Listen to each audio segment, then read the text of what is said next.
It's We're lighting up that fire pit soon. It's a little chilly in the shade here. Okay. Well, good to see you guys. We're coming at you from Vegas. So welcome everybody. We have a couple announcements before we start. Number one, Moms Group. All of you ladies, please join us tomorrow. We are having a lot of fun on Wednesdays, 11 a.m. to noon, just 1 hour. It's just an opportunity for us to all get to know each other more. We talk about the topic from the night before, and it's just been really great. So if you haven't joined us yet, all you got to do is reach out to me or Becky for the link. And join us tomorrow. If you can just come here or there, you're more than invited.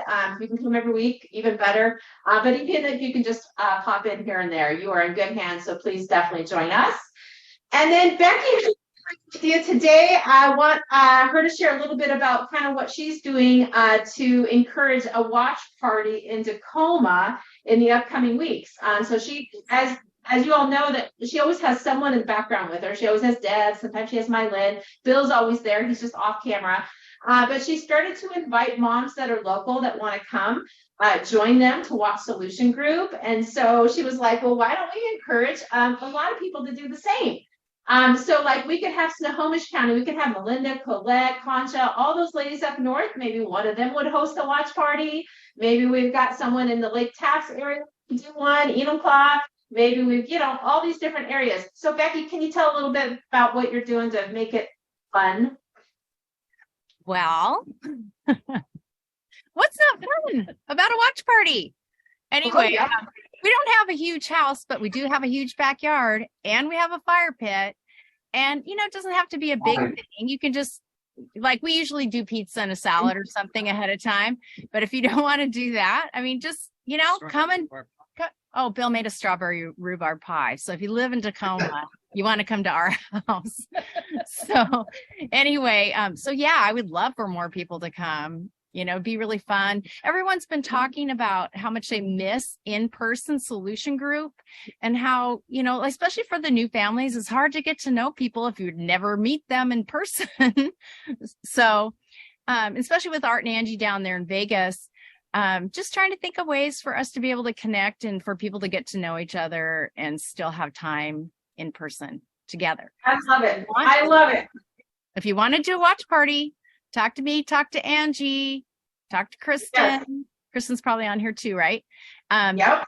And, we can help you connect with new people and, or even, your friends already number, right? From Battlefield, from in person, but anyway, it'd be really fun. So yeah, like I said. So here's the deal. If you're willing to host a watch party, shoot me a message, or Becky, shoot us a message and let us know. And let us know what dates and, of course, where you live. And we'll help you spread the word. And so, yeah, let's start there. And maybe we'll put our heads together to organize more of something more organized, to some kind of sign-up sheet. But for the here and now, for next Tuesday, if you're willing to host a watch party, shoot us a message and we'll help get the word out. And from there, wouldn't it be fun if we can kind of keep it going? Even if there's like a couple people that live over here in the Enumclaw, Buckley area over here, there's a few people that kind of rotate. And then in Tacoma, Becky's always got, the Wiggins always have their watch party. That's always going to be maybe up north, they can kind of rotate, maybe Puyallup, whatever. So maybe we could get something, every week in those areas. That would be really fun. So thanks for that idea, Becky. I love it. I will roll with that. And one more thing, I just want to make sure everybody has their calendars marked. Saturday, October 21st. In the coming weeks, we're going to be rolling out the auction. Just want to make sure you get your get that marked in your calendar, and we're going to get our auction team going here in the next by mid-July. We're going to be flowing on that. So just heads up, be watching for that. And I think it's. Can I say one more thing? Yes. I just wanted to thank Sherry Pennington again for nominating Battlefield Addiction for a grant through BECU. And so, and I mentioned it to someone else and they're like, wow, I've seen that before, but they ask a lot of questions. And so if you, your business, if you do have a way that you can nominate us and there's a lot of questions, I'm happy to help. I'm happy to write all the answers for you. So anyway, you can contact me, Becky at battlefieldaddiction.com. Awesome. Awesome. Thank you. Thank you, Becky. Okay, thanks. Okay, so tonight we do not have our comedy. He just plugged in. He's not doing his comedy tonight because he is busy working hard over there for Rebuild Recovery, Mr. Kyle Munkers. But he will be here next week to make up for it and double duty on his comedy. So we're gonna just bring it right over to Mr. Arts here in just a moment here. Let me get us all set up here and turn my camera and move it over to the room here in Vegas. Spotlight. Okay. All right, here we go. Let's just do a quick sound check. How's the sound? How's the sound? Give us a thumbs up, Renee. Okay, very good. They're giving us a thumbs up, so we're ready to go. Well, I figured hopefully everyone that's on here and every family member on here, because there is a lot of love from each. We can feel it with every family, and we know it's there. And what we do is we connect families. It's not just the work of getting somebody sober. That to us isn't much. It's more so the idea of bringing back a full family connection. And so down here, I call this the laboratory. Not that they're lab rats or something, or I'm a lab rat, but we live in this kind of growth place, or this kind of thing that shows up, and we're the result of society here. It's really the result of families and the result of the current condition of society, and it changes and it evolves, and we get to be here and kind of see it, and then kind of discover, what's our truth and what are people saying. One of the things that's come about for me is relationships became a huge thing for me to try to teach. And watching people relate to each other and watching how they do it and watch how difficult these relationships are. And it led me to develop what I call the 4 positions of relationship. And we're going to pull it up and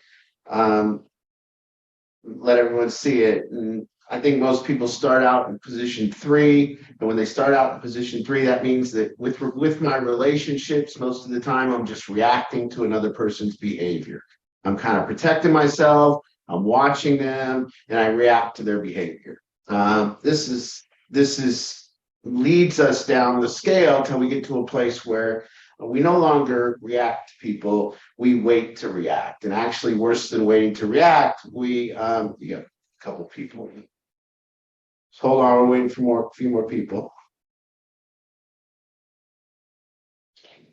Not only do we wait to react, this number 4 position is where families get with each other most prominently. And what it means is that they all are waiting for negative outcomes and waiting to it becomes a kind of a victim position that everybody relates to each other in, and everybody begins to protect themselves. And we kind of have what's called an already always listening, or a way that we've created a story in a head about our loved ones, and we look for evidence of that story, and we look for the negative things, and we confirm our story about our family members being this or our family members being that. And we start not really experiencing each other for the truth, but rather what our story is about that person. And what we're trying to do down here is we're trying to move people up to the 2nd position to teach them how to initiate relationships. We'd like to move people further along to be leaders and creators, but what's going on? It's just that pen clicking. So we're really trying to get people to at least move to the 2nd position and become an initiator in their relationships and become responsible for their relationships. So I want to start out with the first thing that happens if you want to become an initiator. And this is the first thing. I'm going to give you 3 things that it takes to reconnect the family, 3 ingredients that I see that all the families have created or got to a place with each other. Okay, you can take that down. Okay. So the first ingredient is respect. And I want to give a definition of respect. And I want to explain what I believe respect is. If I'm going to be powerful and I'm going to initiate relationships, the first ingredient I have to have is I have to have respect from this person. I have to have respect from the people around me. And I think one of the mistakes that people make is they think respect is just between me and you. I've treated you this way so that you have respect for me. You should have respect for me. But see, respect is the aggregate, is a subjective opinion of the aggregate of all the behavior someone's seen me do. So people's respect level for me is on the aggregate, and it says everything I've ever seen you do, I've quantified. And respect is like a stock market. It goes up and down. Somebody's opinion of our behavior, their subjective opinion of our behavior goes up or down. And I think people make the mistake of thinking that my respect is just between you and me, and they're forgetting that we're being watched all the time, and every one of our behavior is tough. And so I have a lot of parents coming to me, and I see tons of disrespect. I see disrespect on both sides. I see the people here in the program disrespecting their parents, and I see parents disrespecting their kids, and I see it all the way around. And I see kind of an ignorance, or kind of a not even considering why I'm being disrespected. And so what the first thing that I encourage you to do, the first thing it takes is somebody that's respected in the family to put this family back together. It takes respect. And it can start with one person, but it has to be a person that's willing to acknowledge that they're not being respected, and then willing to scour all their behavior and see why this person's point of view is not lending to respect. Why is this person's opinion of me not respect worthy? What have I done?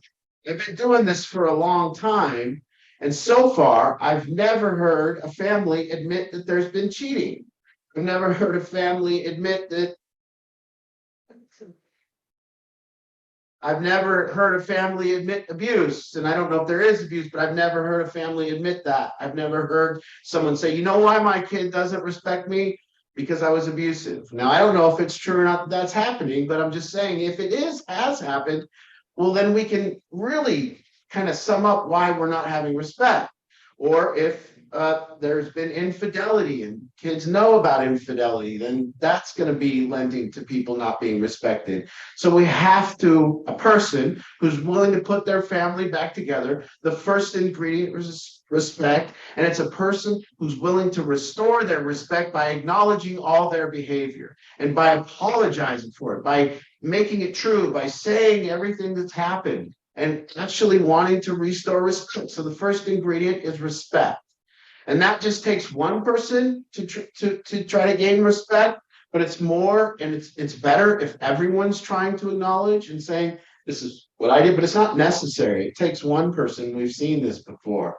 So the second thing that we see that is going on, and as we're in the laboratory, we see what's going on, is there is all sides of the stories of the past of the family.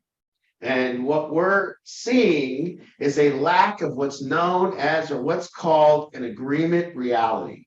So with families, there is a lack of agreement reality. We have not even decided as a family what happened. My point of view is what I'm going to tell you. They're going to tell me their point of view. And when I talk to families, they have 5 point of views of what's happening, and every one of them are in direct conflict.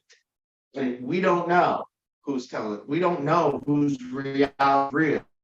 We have to have a person that is willing to be responsible for creating this agreement reality with the family and say, I'm going to give up being right. I'm going to listen to your point of view, and I'm going to try to come your way a little bit. And I'm kind of acknowledge that this happened, and I'm going to come your way a little bit and acknowledge that that happened. And I can see how you can see it that way. And I'm going to work towards determining an agreement reality. We cannot feel safe as a household down here if there is not a agreement reality. If we don't have a same reality, we can't function as a unit here. If there's something, if a person is living in an alternate reality telling us that our reality is not real, it lends to unsafety. It lends to no safety in the house, and we cannot move forward. So the first thing is respect.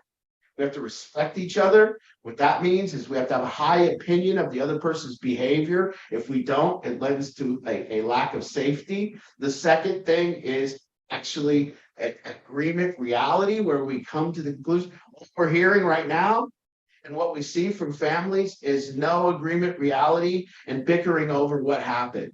And it's shocking to be here in the epicenter of it. It's shocking to listen to the various opinions of what's actually went on. We don't have the facts. We can't determine the facts. And it's just this distortion on all sides kind of about what's going on. Now, we do take into account that a person is under the influence of drugs or alcohol might not have the best reality. So we also take that into consideration. But once again, how do we as a family even reconcile the past? How do we get together and talk about what it could be and what happened, and how can we listen to each other's opinion and get some kind of agreement reality? So, and the last thing is just simply forgiveness. Just being able to forgive. These are the three ingredients that we see in all the family. And by forgiveness, what we want is somebody that's truly, truly, truly trying to ask for forgiveness truthfully. There's no way to make this stuff up. If you're saying I want to be forgiven, people will determine whether that's true or not. They will look at you, they will see the truth. There's no way to fake it. So we have to have respect, and respect is a subjective opinion of all of our behavior. It's a subjective opinion from another person of all of our behavior that they've ever seen we do. And it goes up and down like the stock market. If these kids in this program saw me cheat on my wife, I could never, ever gain their respect. Done. So I wouldn't then come and say, hey, now, I know you saw me cheat on my wife, but listen, you should hear what I have to say about life. You should hear what I have to tell you about life. I disqualify myself until somehow I got honest and made amends for that. Until I went out about the business of acknowledging my bad behavior, making amends, and then maybe, hopefully, that would work. And if I hit someone here, and somebody else saw me hit someone, I don't just lose the respect of the person I hit, I lose the respect of everyone in the room, which allows me to no longer function. If there's an alternate reality going on here, we can't function. We're not safe. We're trying to sit there and try to convince somebody else of the reality, and they're trying to convince us of their reality, and we have nowhere to go from there.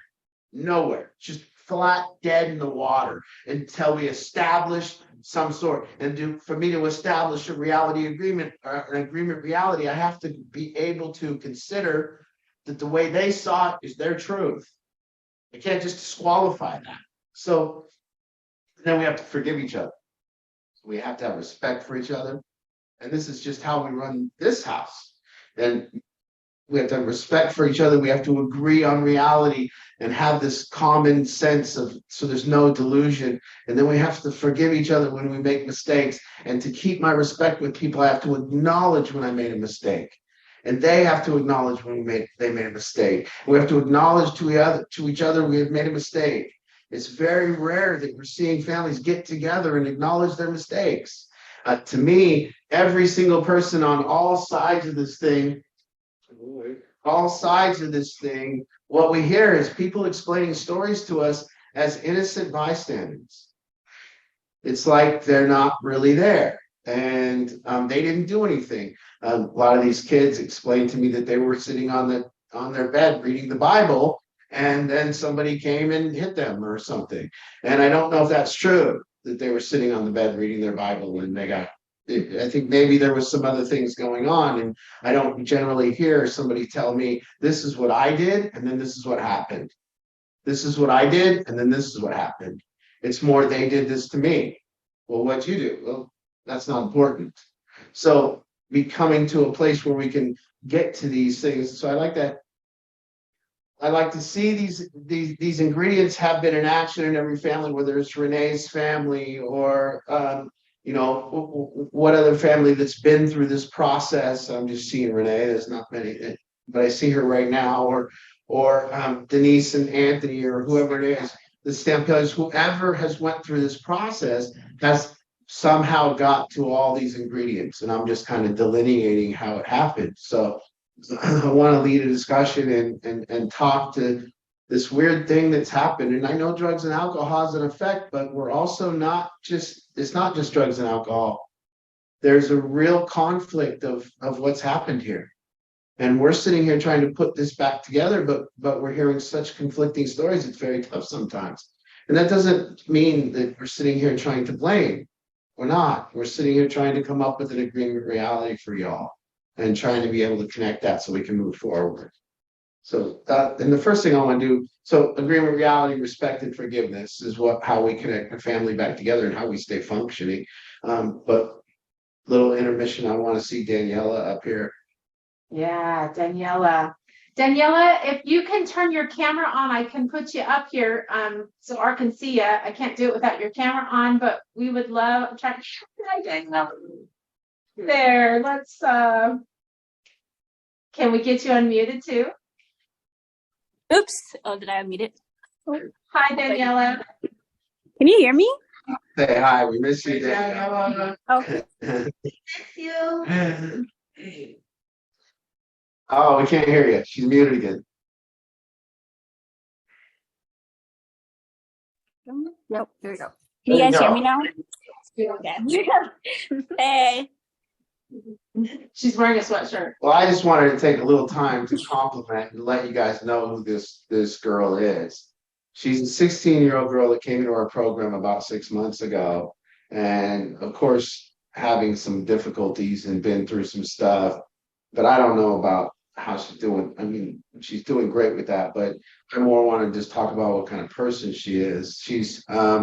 We've had the puppies down here, and this young girl was the most responsible person, even probably more responsible than me and Ange, and responsible for taking care of these puppies. And she woke up every day and fed them, and she took them out and watched them all night and brought them out. Woke up, would set her alarm at 2 and 4, and she would wake up and take the puppies out. And, just watching her down here, watching her be the most respectful, joyful, never mad at anyone, never needing to even forgive anyone, never, because there was nothing to forgive. She was always out of resentment. She always had an open heart, and it was really tough to let her go because we miss her already. And what she did to this house was really, don't forget handling Rip on the drive home.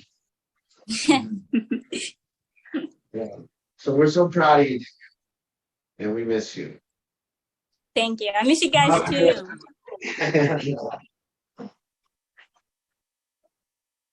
It's so good to see you, Daniela. I'm glad you're tuning in. See, there's so much anger and so much past and so much things that we haven't forgiven yet. And generally what happens when there's all those things, fear, hurt, anger, we move to the fourth position of relationship. So fourth position is where, we don't tell people that have been victimized that they're playing a victim. We're not talking about people that have been through trauma when we say playing the victim. We're talking about people playing the victim in their relationships. We're talking about living in the fourth position and say, people always screw me over. Everyone in my family's trying to control me. Everyone's in my family's just cold-hearted. Everyone is, and playing the victim in our relationships is what we're talking about. So that fourth position is where we're actually looking for negative outcomes so we can prove our point that people are mean. We can prove our point that people don't treat us well. And then we start getting in that position and we get locked in and we live in this fourth position to just try to prove that people are no good. And we want to be so right. We want to be so right about each other.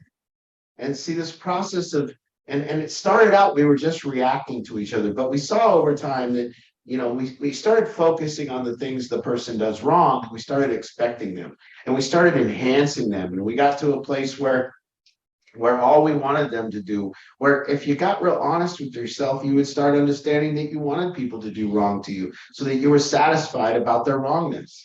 And so we're asking people to move up to the second position and initiate relationships, to initiate change, to be responsible for a relationship says, I am responsible for fixing this. I'm going to do it. I'm going to fix the relationship. I no longer care about being right. I no longer care about protecting myself in a little bubble. I no longer care. I'm going to open up my arms and I'm going to initiate relationship and I'm going to be powerful. I'm going to actually make a difference here. I'm going to get the other person to respond differently than they always have to me simply by initiating a different response from me. I'm going to initiate positive change. Power is what we're trying to teach people. Fourth position is powerless. We live in this fourth position, expecting negative results from our family, whining about how they behave, saying that it's not my fault, it's all their fault, and complaining. That's what's going on. To end up, to get to a point where I can initiate says, I'm done with that. I'm done with these rackets. I'm done with complaining. I'm actually just here. And my number one goal is connection and a better relationship. I've dropped the number one goal, which used to be being right, proving the other person wrong. What are we trying to do here with each other? We are spending our time proving each other wrong. And we state everybody's wrong. This is what you did to me. Do you remember? And we're lacking forgiveness. We're lacking these things. And to be responsible for a relationship means there's no need for the other person to change. Now, I'm not saying drugs and alcohol, but I'm saying what there is. This is peacetime stuff. This is when we get a person in treatment, they're sober, we start working on this stuff. But what I'm saying is, when I get to a place where I say, if there's friction in a relationship, guess what that means? As an initiator, if there's friction in any of my relationships, it means I need to change. I need to change. Now that's big because most people think if there's friction in a relationship, it means the other person should change. So they go to the fourth position and they complain about how the other person should change. I want people to know that complaining about how somebody should change does nothing. Ever, never has, never will. Never has, never will. To sit and complain about our loved ones and talk about how they should change has done nothing. I watch kids, and I'm sorry, kids, but I watch them complain about their parents all the time. That's not going to do it. To sit and complain about your parents is nonsense. What you can do is you can actually become a person that is respected. Gain the respect you want from your parents. Behave in a way that you gain their respect. So they talk to you the way that you want to be talked to, so that they forgive you or you forgive them, and be powerful enough to not complain, but to have the conversations, to get in there and say, hey, let's talk about what's went on in our lives. Let's get to a place of current. Let's get current with each other. Let's get up to speed. I'm going to tell you what's bothered me. You tell me what bothered you. Let's have an exchange. Let's confront the space of our relationship without being confrontational. Can you confront as an initiator? Can you confront things without being blaming and confrontational and complaining? Can you just confront something?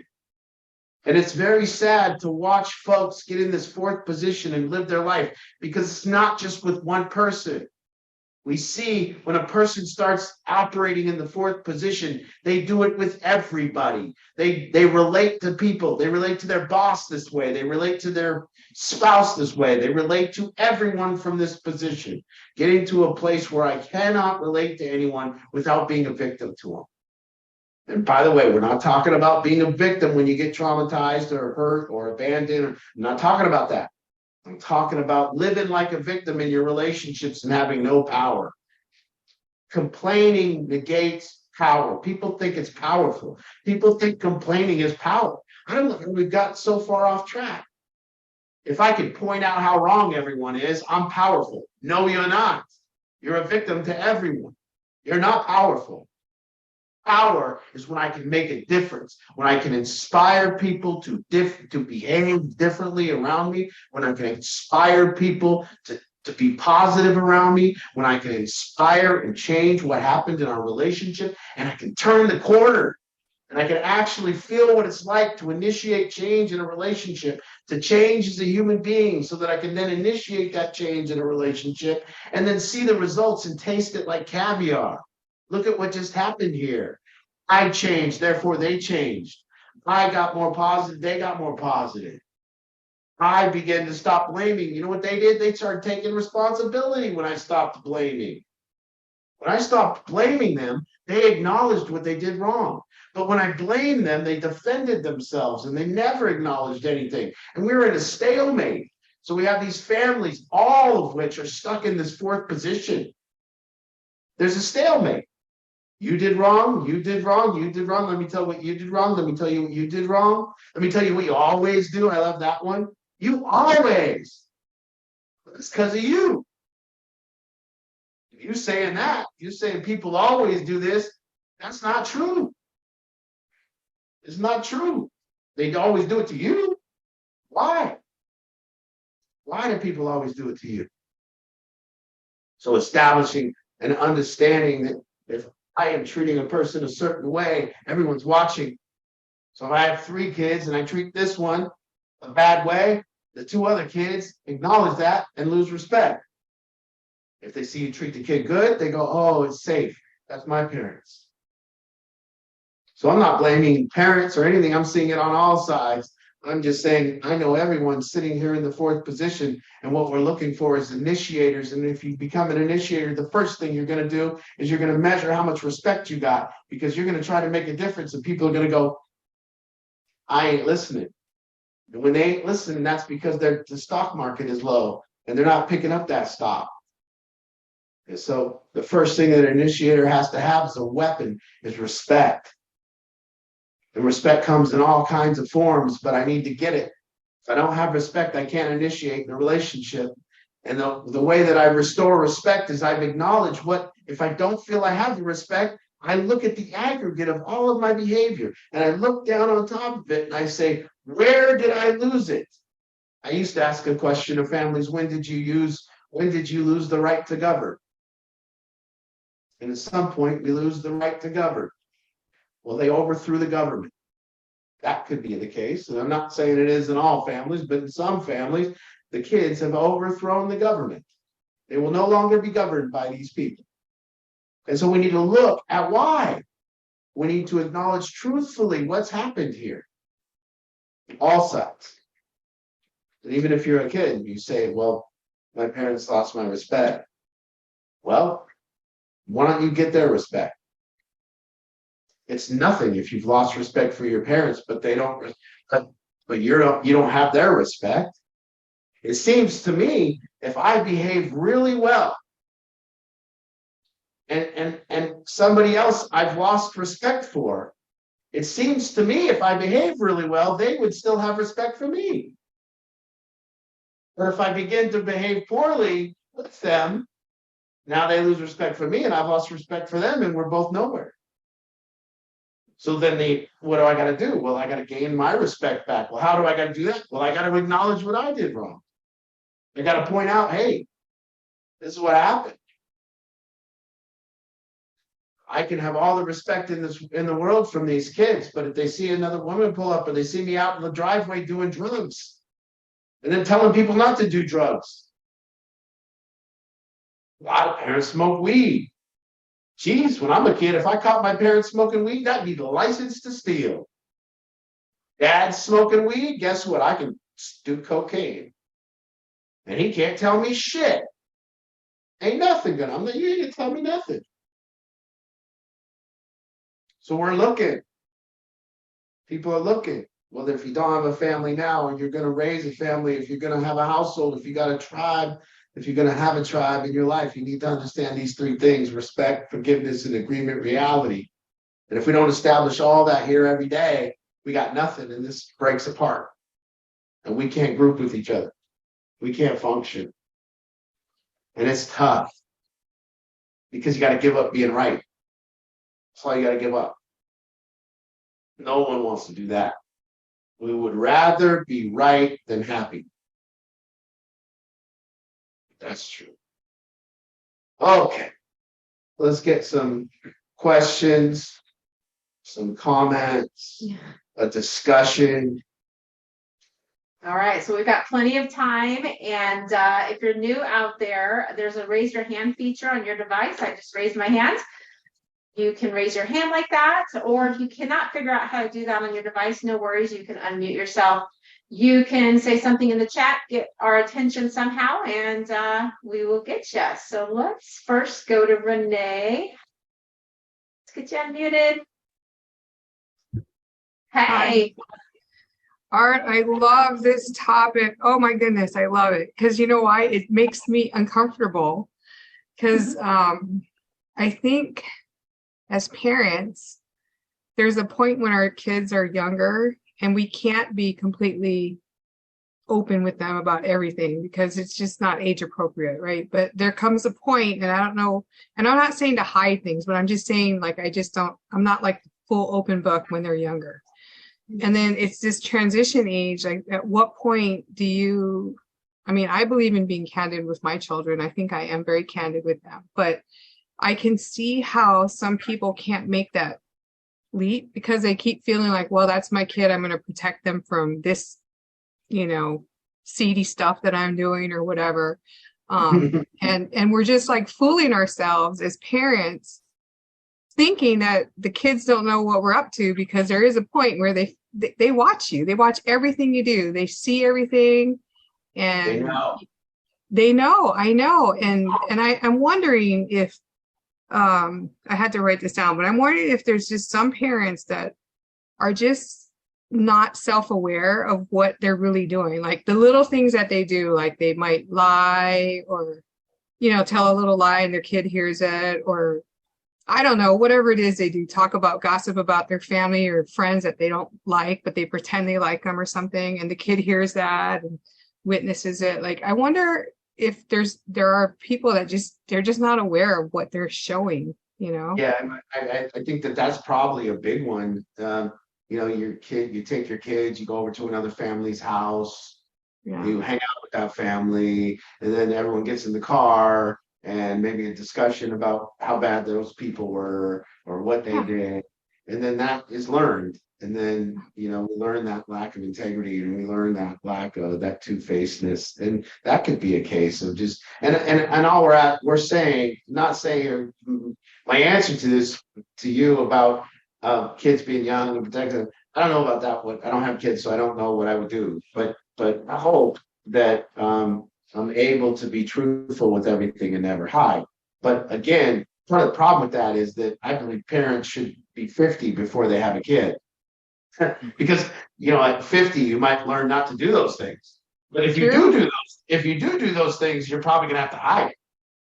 Because that would be crazy to just go do infidelity and then come home and just say, hey, I was out cheating on your dad. I mean, that's, you know, you gotta, or meet your dad up the stairs snorting lines tonight and having a party. You know, I mean, that's a tough one. So, but you get to be maybe 50 and maybe you're done with all that stuff. We could be better. You know, I hope now I don't have any seedy stuff or any dirt. So if I do bring a kid, I can be completely honest, you know, because I don't have any dirt. I can agree. Like, as you age, I think you just get more chill, you know, and you know how you are when you're 20s, you're kind of crazy, right? But I mean, you gotta understand, kids are like, parents are in their 20s and 30s. These kids here in this room are in their 20s and 30s. Yeah. So you're all out doing fentanyl. Yeah. You're doing that. Like, Right. For you to talk, you know. Yeah, we party too, right? So, you know, and I mean, you're talking to your parents were 20 when they had you. Yeah. And then I know there's a thing about, I know this for sure, that I've heard it. I mean, I've witnessed it myself, but where, you know, I'm not going to say from the kids' point of view, but from the parents' point of view, where they just can't admit that they're wrong. Like, for whatever reason, I don't know what it is. They just have to hang on to it. I remember when I first showed up there, you know, I was that person where I would say, well, he's the problem, you know, we're functioning, he's the problem. And I couldn't see what I was doing, which was I was just controlling the shit out of my kid, you know, and that's annoying, right? Like he's a grown up. You told me, let him be a man, you know? It took me a long time to like really think about it and have to like spit out the words like, I'm sorry, I am controlling. I am trying to back off of your life and I apologize for that. So, I mean, it took me a lot. So I can see how people can't say they're wrong, you know, for whatever. You and Nico, your daughter, there's been an abundance of forgiveness. There's been a discussion about reality, and there's tons of respect gained. You see, so the ingredients have all kind of been there. Lo and behold, because those three ingredients are there, there's no more friction. No. There's just peace, love. Yeah. I mean, and then whenever there is a situation, you know, I like to talk to him about it, and I hope I feel like he does too. So there's just this constant open door where it's not like an attack, like you did this to me, you know, and you did this to me. It's not like that. It's like, hey, like how you taught us, you know, hey, I'm feeling this way. Tell me why I'm wrong. Like, explain to me why I'm reading it incorrectly, you know? Yeah, I want to be wrong here. I don't want to be right. I'm feeling this way and it feels like you did this to me, but please tell me that's not the case. Please tell me it was something else. And rather than assuming why they did what they did. To attack you or something. Yeah. And, you know, hey, Art, so as a solution to this, I'm wondering if there's a possibility that maybe there could be like a workshop where, you know, like, I don't know, you know, some people really feel uncomfortable if their secrets are out in front of everybody else, but, you know, workshop where everybody just puts all the cards on the table and just really comes with an open heart and say, you know, here's how I wronged you. Here's how I felt wronged. And let's start healing. Like, is there something that we could all like work on together? Yeah, it's a big one because you're right. The secrets of a family keep a family sick. That's just true. The more secrets a family have, that's the more sick a family is. And it's tough for people to come out with these secrets. You know, it's tough. Yeah. All right. Thank you. Find a way to get it done. Thank you, Renee. It's so beautiful to hear Renee talk because one of the real benefits of Moms Group is us moms get to see all sides. And all I can say is like these new moms right now in the last couple months, Renee was right there. And so I just want to give one more shout out to the moms that are new out there. Please join us on a Moms Group because it's just there's just such value in it. And Renee is just such a good example of like this working, and it's just beautiful. So it's so cool. It's just so cool. Thank you, Renee. She was one of those in the beginning that, struggled in the beginning, just like everybody, just like all the new ones. So, okay, thank you. Okay, hey, Lisa. Hi, Hey. can you guys hear me? Yes.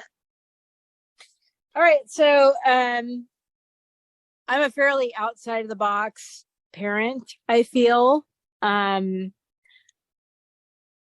I'm just gonna be me in this meeting, and my daughter is probably going to be not too happy with that, but the topic on making mistakes as a parent, and then carrying on with the do as I say, not as I do type situation. My situation with my daughter is that I've admitted my wrongs and my mistakes several times over and apologized, begged, pleaded for forgiveness. Seems that I've had it, but nonetheless, she has to, for whatever reason, I feel like no matter what I've done to like admit my wrongs, it doesn't matter with this whole addiction thing. I mean, it's like nothing is ever going to be good enough. It's never going to be forgiven. It's never going to be something that she can get past. Okay, Lisa, were you on when I described the 4 positions of relationship? Probably not because I was late to the meeting. Yeah. Okay, but you can finish and then I'll.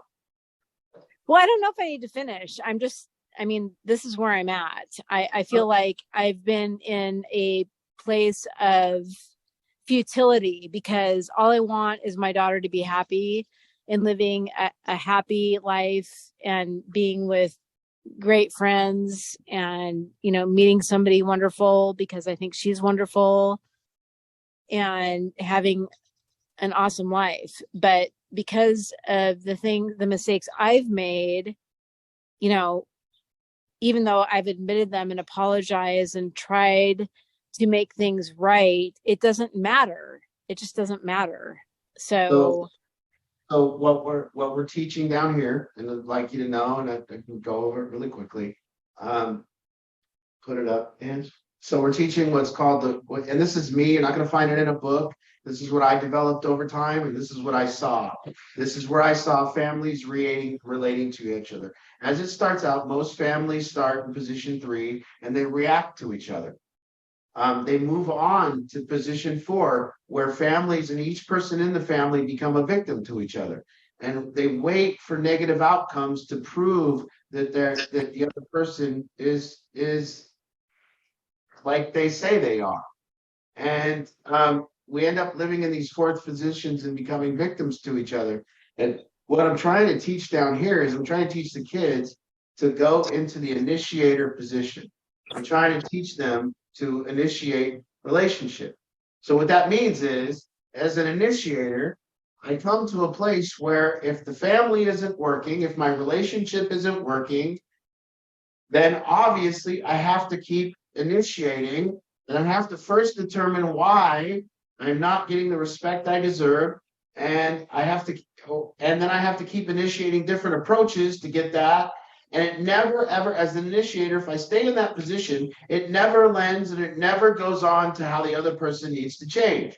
The only way it goes, so if I want a kid to initiate to their parents, they go and they try to get the respect from their parents, and they try to get the outcome they want. They try to fix the relationship, and let's say it doesn't go well. Well, they have to come back to the drawing board and look at themselves.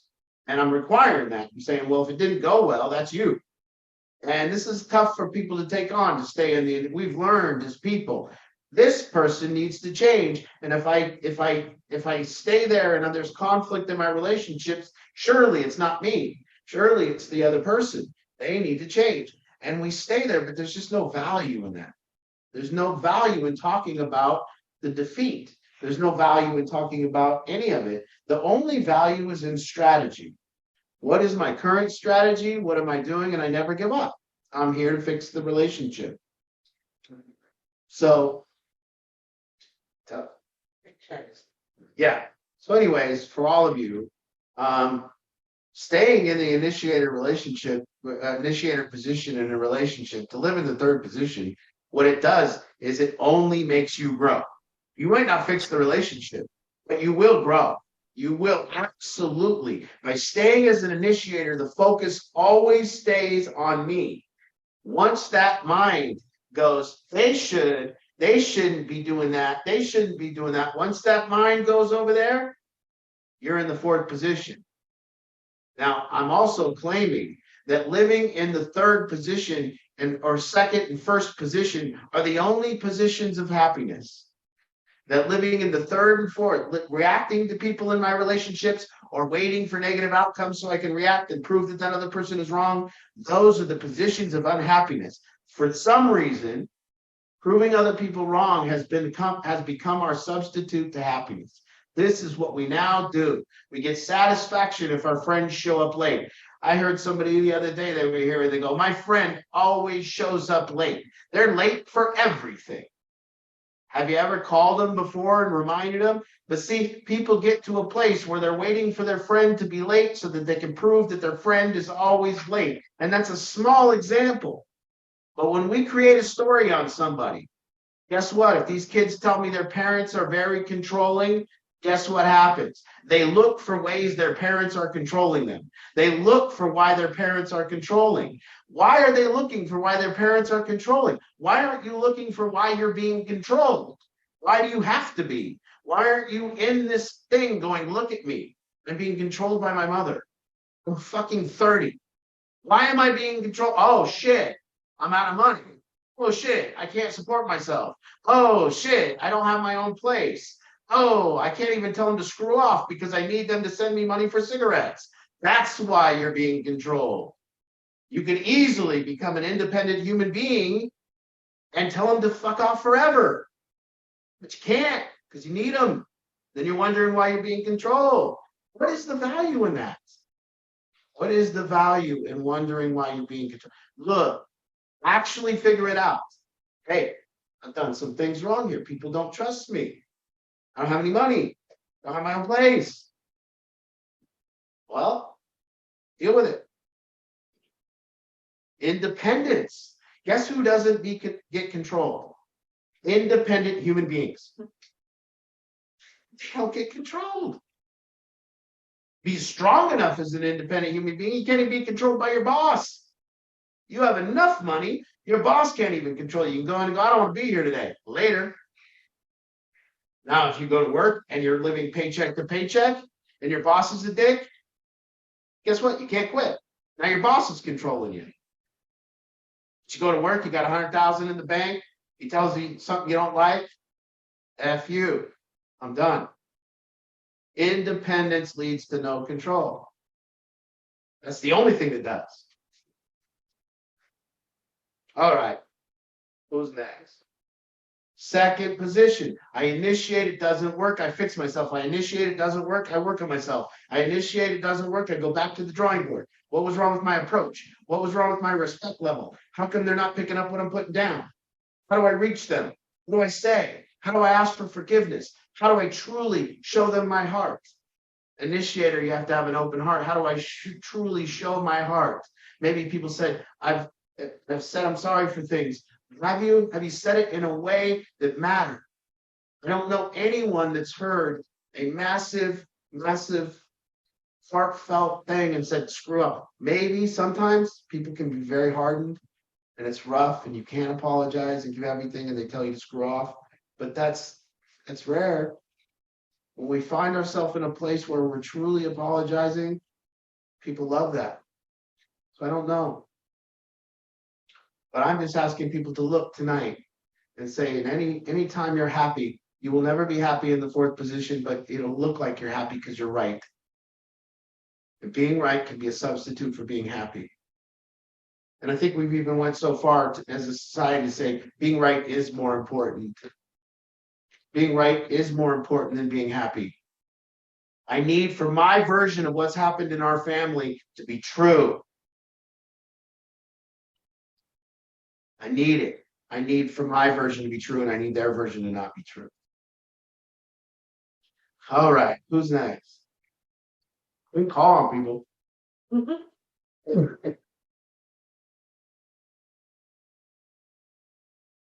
Hey, Art, Cam's here. He's going to say something. Can you hear us? Nico? It's showing green, like Cameron. Yes. So I'm kind of dealing with this, but it's at a much smaller scale, obviously, with Cheyenne being how old she is and having to see her dad, in and out of jail and wondering what's going on and where he's at when there's these, months at a time where I can't contact her. I don't want to contact her due to the fact that I don't want her to know what's going on. You know what I mean? I don't want to feel like I'm lying to her, but I also don't want her to really know what's going on in my life, almost in a way of protecting her. You know what I mean? And so is there a line that I draw saying that, hey, she's just too young to know about this stuff right now? Or do I just put it out there on the table and, you know what I mean? Well, like I said, Cam, I'm not a parent, but it's my hate to really do, but I know you and I know Cheyenne. And I know that little girl, if she doesn't get the truth from you now, will remember that you didn't tell her the truth. She will absolutely remember that at some point you had part of your lives that you were covering up. And there's, like I said, I've personally, now maybe somebody can come on here and tell me different, but I have absolutely never in my life seen the truth hurt a situation. Never. I've seen the truth maybe piss some people off, but it makes the situation better 100%. I've never seen a substitute for the truth. I've never seen a reason to not tell the truth. Yeah. Now that's in my sobriety. I've had plenty of reasons to not tell the truth when I was getting high. But at this point, I've never seen a time you look at that, you tell her honestly what you're going through. That's it. Honey, I'm going through problems. I got my own problems. I'm going through them. I'm trying to get back to you. You tell her the truth. She will remember that you told her the truth. You trusted her with that. You made her bigger. You know, I just haven't seen it in my life. I've been around doing this stuff for 12 years. I haven't seen it in families when it didn't help to tell the truth. I know for a fact she's not. You know what I mean? She's almost 10. She just turned 9, and I know for a fact that she just doesn't think that her dad just went to jail for a ticket. You know what I mean? Because she's been there through everything, through my whole addiction. You know what I mean? Whether it be, you know, the 2 years that I wasn't there with her or whatever. So she's not stupid to it. You know what I mean? And she knows what's going on. And I feel like if I do continue to just not tell her the truth, that she is going to hold a resentment from me for forever. I'm just trying to figure out a more stable way of going about it rather than just putting it all out on the table that, you know, her dad's a drug addict and that I'm trying to figure it out, but her dad is a drug addict. So that's what's true right now. It's okay. It's okay, man. It'll make you feel better too. And to just tell her the truth. I don't think we have to discover ways to tell people the truth. We just have to do it. There's no good way. There's not really any bad way. There's just, if you're trying to find a way to tell the truth, then you might be trying to find a way not to tell the truth. Art, I think you point out sometimes that really an only fresh starting point is to get authentic with your truth. I mean, if you are used to, you know, a fucking liar, I mean, that's your only place you can really start from. Yeah, and that and even getting to the place where that girl is safe. What the truth does is it provides us knowing, and the knowing provides us safety. So if we know the truth, we can find safety. If we're making up stories in our head and we're trying to figure out the truth, we're not safe. And what she needs is safety. She needs you to help her be safe. Safe with you, safe when people are talking about it. Imagine if she finds out about her dad from someone else. You know, mind if she has to listen to somebody else tell her that her dad's a drug addict and is in jail, and she didn't hear it from you. Won't be good. I'm having that conversation with my daughter when she's 8. It's hard, Cam, but it's way better. Yeah. Good question, Cam. I'm glad you're dealing with that. I'm glad you're back. I love you. Love you. Missed you. We love you. And it's nice seeing you sit in that chair in that room right now. Yes, it is.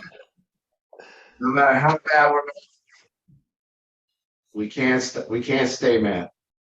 No. All right, who's next?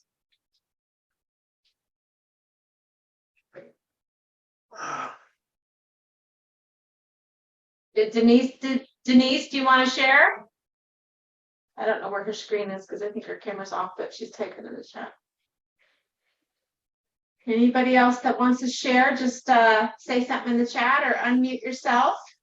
If you turn your camera on, I could put you up on spotlight.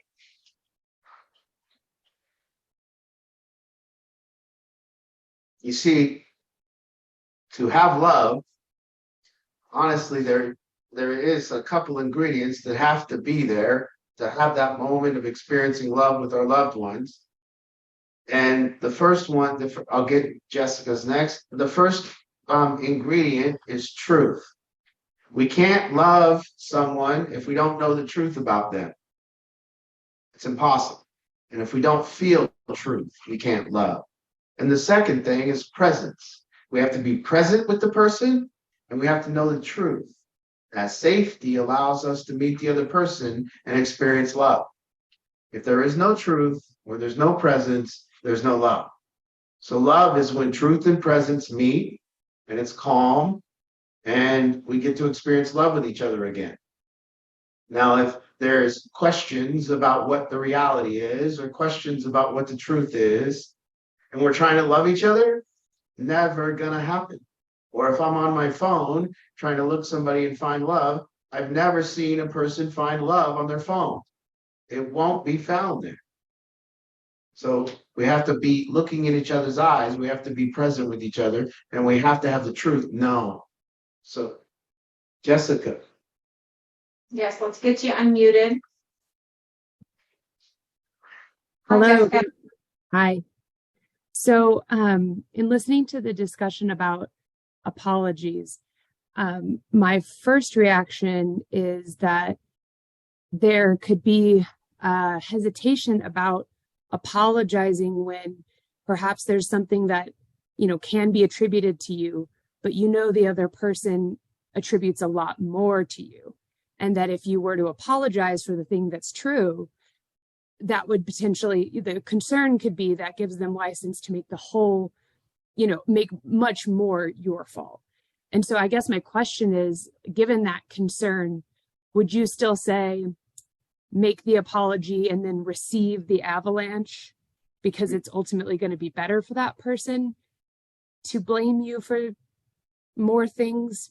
I guess what would you recommend in that situation? Great question. I will go back to the positions of relationship. And I want everybody as a reminder, first, before you do anything,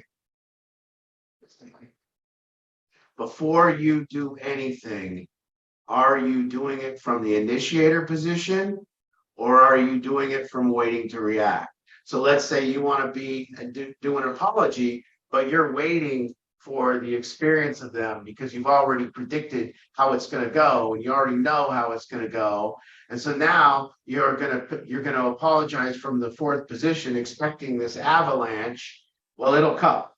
There'll be confirmation of your story. It will come true.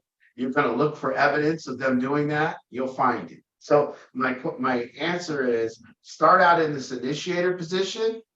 And what you're doing is you're going about the business of fixing a relationship. And the only thing that you're doing is you're going to go from this initiator position, acknowledge whether what you've done to lose respect, acknowledge some things. Now, I'm not saying do this immediately. If somebody's still drinking, if somebody's still in their turmoil, that's not what I call peacetime. We're not in peacetime yet. It's tough to go out and fix a relationship when the person's in war still. You have to get them to peacetime. So understand that you initiate, and let's say you do something. The only thing that's important is you're initiating. And you're going to look at how that affects you. And when it doesn't go your way on the initiating position, look above yourself and figure out how to do it again. Just keep going. Let's figure out, my goal is to make the relationship better. It's not to prove that I was wrong or they were wrong or I was right or they were right. It's to make the relationship better. The goal is to make it better. So I'm going to say this. I don't know what the outcome's going to be, but I think that might make it better. And then I'm going to say this and it might make it better. And I'm going to say this and it might make it better. Now, very quickly, what could happen is you say something, they say something, you get defensive, and the war starts, and you go, and two victims get together and fight real quick, and it's like a cat fight. And then you leave that situation and you go, that didn't make it better. I didn't know. But what that's going to do is that's going to have you leave that conversation. And if you can look back at yourself after that conversation and see what you did to escalate it, what did you do wrong, then you can improve and go back and do it better again. So to me, it's not important of the outcomes. To me, it's important of the position of relationship. It's not important for me to have success every time. It's not important for me to be right. It's important for me to be an initiator and a leader. That's it. In my relationships, I want to be an initiator because I'm severely unhappy when I'm in the fourth position. So there's more. We can send people out the four positions. We can talk more, but there's more learning to be done. But just where am I relating to this person from is the question. Am I waiting because I've been victimized by them so long that I'm waiting to be a victim again? And I just expect that I'm going to be a victim again. Is this person, do I already have a story on this person? And I think they're just like this, they're just going to be like this. Well, that's how it's going to be. So, but you've been hurt. You've been hurt, and that's clear. And so there's concern. There's concern that you're going to get more hurt. There's concern that it's going to go, like different. And that's a concern. So that's why it's so hard to be an initiator, because as an initiator, we have to open up and be vulnerable. And that might not go well. You might have to get hurt again. So I just think, I get exactly what you're saying. I was just going to add, can we clarify though, that like for the families out there that their loved ones are still using, or even in early recovery, that maybe this doesn't. Yeah, like I said, apply. I said, we don't want to go about this business until we see there's space for it. Yeah. So getting yourself to a place where, if the person's still running amok and doing some things that we're not going to try it. You're right in that you could apologize and that could fuel more fire and more anger. And then you go, see, I told you were like that. And I get what you're saying. That is how it's going to end. Yeah. It's the case. Yes. Yeah. So I call it peacetime. When we notice a noticeable change, a little bit of peace, they're trying, they're making an effort. That's where it's time to kind of do this work. But prior to that,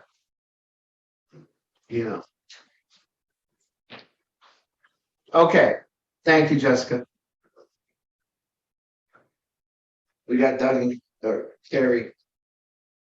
Hi. Hey, just back to what you were just saying about wait for the peacetime. What I've learned from you is twofold. One, families can start practicing together. Oh, thanks, Kristen. Families can start practicing this together now, because there's these types of discussions that have to happen in the families that don't always include the addict. And also and I've said this before, what you're talking, it's not just for families that are healing, it's for all relationships. And so the people on the couch, the people in recovery or that have recovery and listening, these are wonderful life skills that you will use and could have been using all along. That's right. Happy birthday, what is it, 45, Carrie? No. No? No. Nope. No? It's a big one. It's a big one. It's my party. Thanks, everybody. Good job, Art. Your birthday. What? What a great way to celebrate the birthday of all of us. Somebody should sing happy birthday to me. We'll do that at the end. Yeah. Teasing. All right. Thanks, Carrie. Could go to Jim and Lori. I know that they need some. Jim and Lori could get in here. Jim and Lori, let's do it. Man, we've fun day. Can you hear us? Yeah. I don't know if you really want to. You want to open this? What's this? Unmute myself. So there Can you hear us now? Can you hear us? Yes. We've been texting with Hannah this whole time. I know. We've been kind of sharing with her what you're sharing right now. Yeah. Okay. And, that's not working. It has gone south. No, she's yeah. So we don't. Do we want to talk about? But no, I really like what you're saying though. Having honest communication. I think that's super important. And I think one thing for us, we have daughters. One of them is on Jessica, and Hannah is the one who's part of the program, and then we got two others.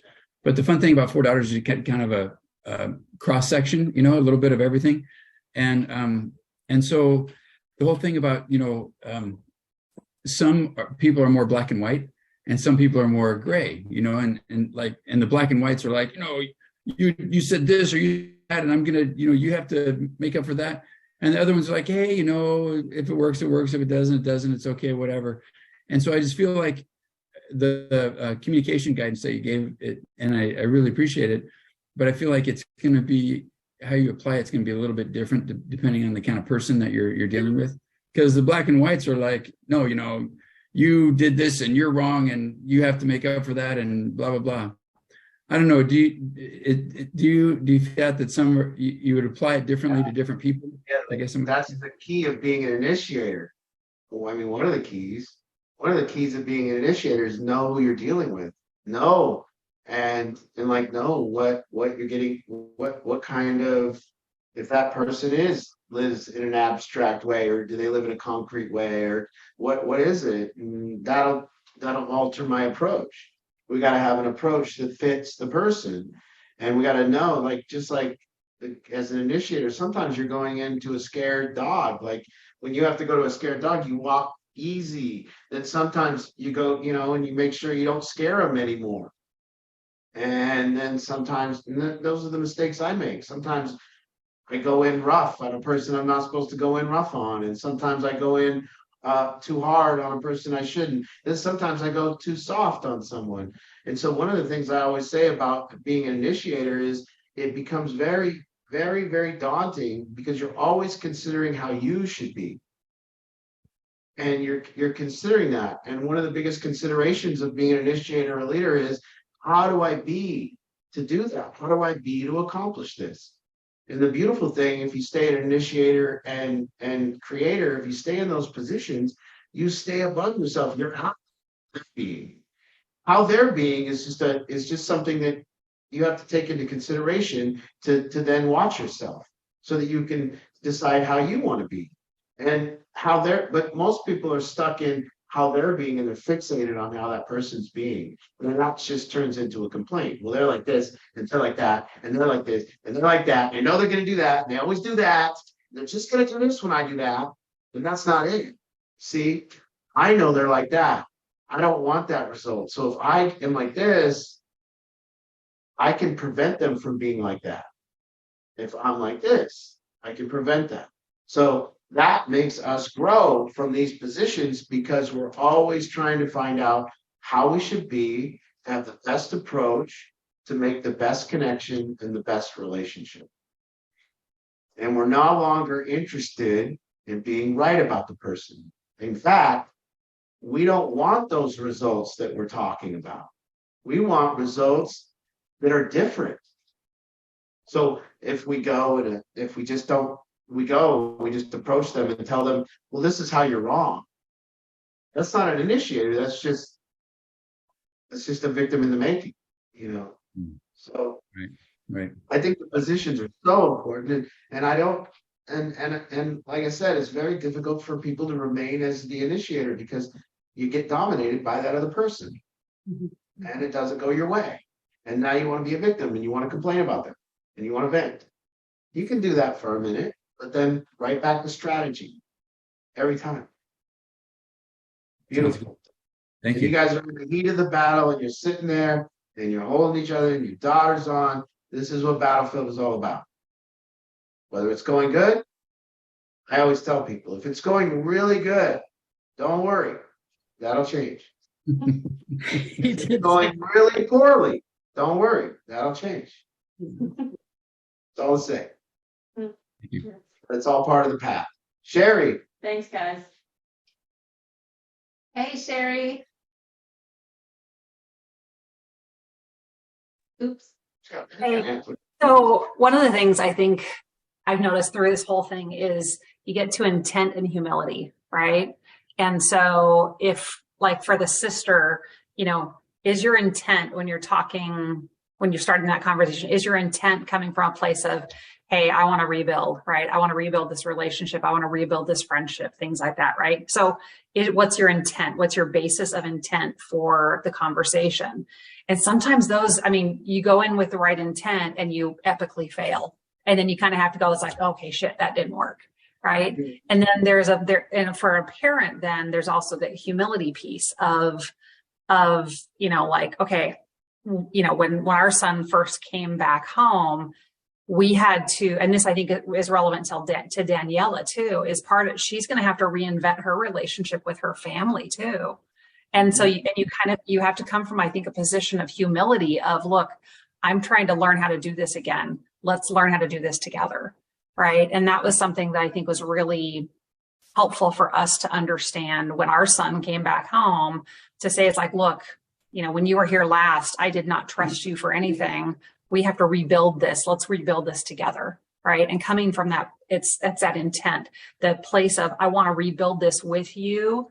And then, you know, as a parent, you're coming from a place of humility too. So I think that's similar to the positions thing.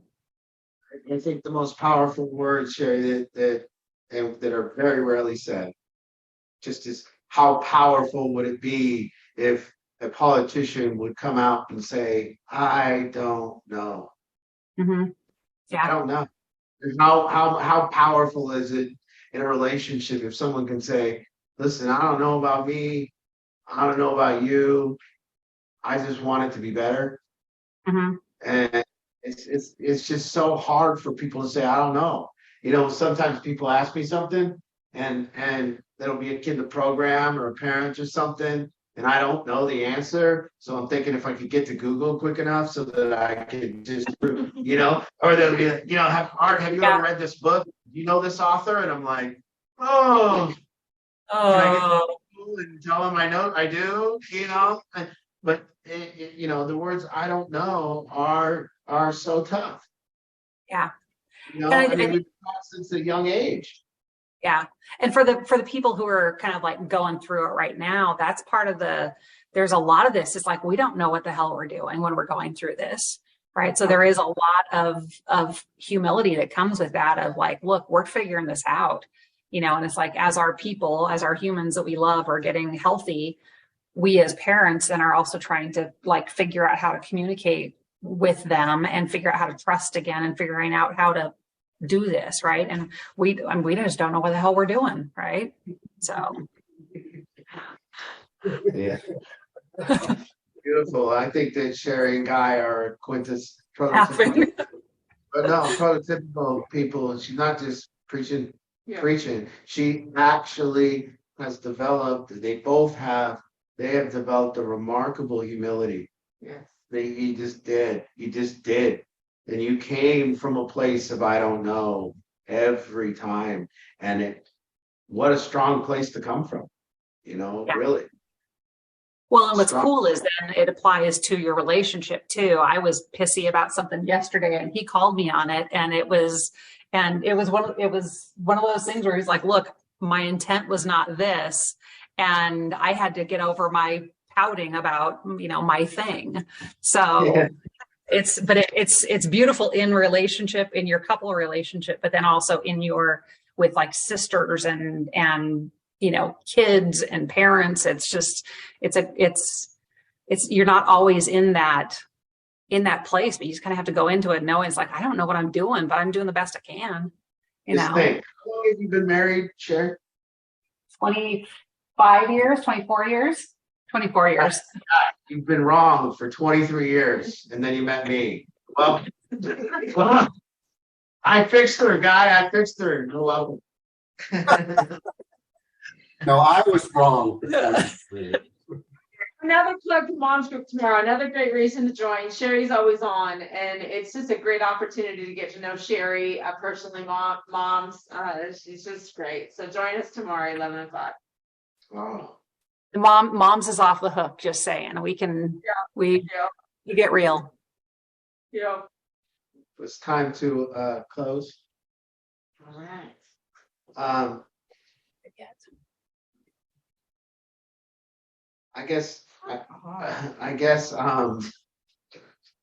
one of the things that I would like to remind everyone is that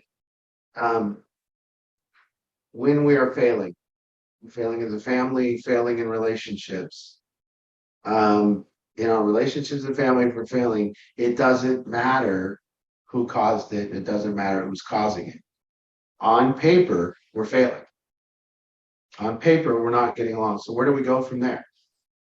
If we're not looking at the cause and we're not looking to find out who's to blame, where do we go? What is the next move? And if we're spending our time with each other, lacking forgiveness, not trying to find it, and we haven't even got to a place where we've discussed what angers each other, and we've discussed this reality, this agreement reality, and we're not even there. And it does take so much humility. It takes a lot, and it takes giving up being right at all in lieu of trying to solve this relationship issue. And that means that I have to ask myself, what kind of person do I need to be to solve this problem? And that causes growth. So living in these positions causes growth. If I'm living in the second position and I'm initiating, in fact, I truly believe it's the only thing that causes growth. I like people a lot when they say, I've worked on myself. I've done a lot of self-work. I've really improved. Who says? Who says? And if you say that shit, but your relationship haven't improved, no, you haven't improved. Only thing that improvement does is improve our relationships. So it's the only test. If you could live on a desert island and by yourself, like Tom Hanks in Castaway, and tell the island how you've improved, maybe the island will listen and agree, but it won't matter, because the only thing that matters is our relationship, and it's the only evidence of growth. So I like people I challenge people to initiate and grow, and initiate and grow, and learn and teach, and initiate and grow, and learn and teach, and initiate and grow. And if you find yourself in the fourth position, and you find yourself having a story about the other person's behavior, and you can't let go of that story, and you're resentful and you're angry, that's the problem. You can't be in that position. You got to just move to initiate. What am I going to do differently? And that solves the unhappiness. What am I going to do differently? How am I going to end this friction? So again, every week I tell you guys this. I love being part of this. I love being part of your families. I love being part of, I love getting in. I love being allowed in. We love to help in all these relationships, and we love being in the epicenter of this. And it's a true honor. So keep coming back. We'll see you next week. And thank you for letting us into your families. Thanks, everybody. Good night. Good night. Whoa.